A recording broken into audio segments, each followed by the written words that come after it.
How to fix Apple ID verification required issue. If your Apple ID keeps asking for verification and displays the Apple ID verification required message, then this video is a short guide to fix this issue.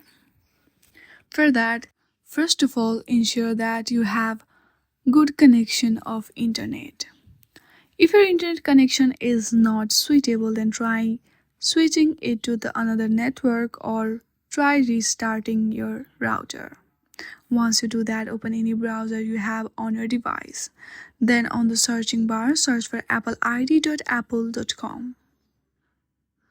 Then this interface will be seen. From here, if you scroll down a little bit, there you'll see sign in option. Tap on that. Then enter your email address or phone number and hit on the arrow button. Then it will ask you to enter your password. Simply hit your password and again hit on the arrow button, and then you are good to go.